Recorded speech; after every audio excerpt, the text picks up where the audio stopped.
नमस्कार, श्वेतल सावजी किचनमध्ये तुम्हा सर्वांचं पुन्हा एकदा मनापासून खूप खूप स्वागत आहे। आजची आपली रेसिपी आहे साबुदाण्याची खिचडी। त्यासाठी मी इथे 4 ते 5 तास अगोदर साबुदाणा भिजू घातलेला होता। आता मी इथे कढई घेते आहे। कढईमध्ये 3 टेबलस्पून असं तेल घालते आहे।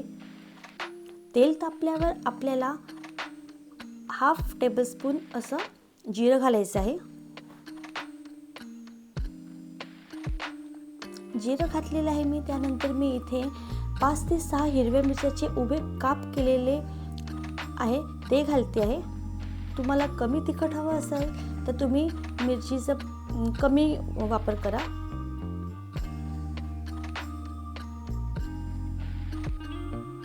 त्यानंतर मी इथे 2 मध्यम आकाराचे बटाटे घेतलेले आहे बारीक चिरून, ते मी घालते आहे।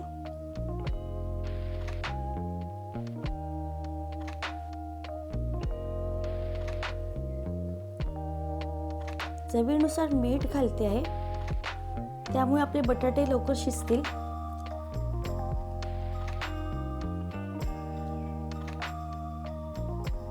इथे आपले बटाटे झालेले आहेत। आता मी 2 मध्यम आकाराचे टोमॅटो घालते आहे। तुम्हाला टोमॅटो नसेल घालायचे तर तुम्ही बघू शकता। तुम्ही तेलाऐवजी तुपाचा सुद्धा वापर करू शकता। छान सगळं असं परतून घ्यायचं आहे आपल्याला, छान असं मिक्स करून घ्यायचं आहे। बटाटे आणि टोमॅटो शिजलेले आहेत। आता मी इथे शेंगदाण्याचा कूट घालते आहे। शेंगदाणे मी छान असं खमंग भाजून घेतलेले होते आणि त्याला मिक्सरमधनं बारीक करून घेतलेले आहे। काही शेंगदाणे मी अख्खे पण घातले इथे। अशी खूप मोकळी आणि छान अशी चवदार आपली साबुदाण्याची खिचडी होणार आहे। इथे मी भिजवलेला साबुदाणा घालते आहे।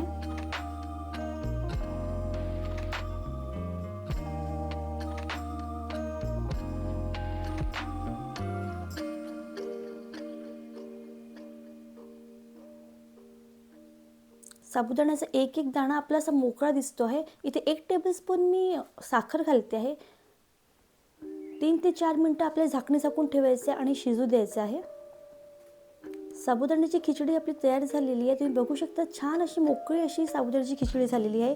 तुम्ही नक्की एकदा घरी ट्राय करून बघा आणि मला कमेंट करा, लाईक करा, शेअर करा आणि माझ्या चॅनलला सबस्क्राईब करायला विसरू नका। थँक्यू।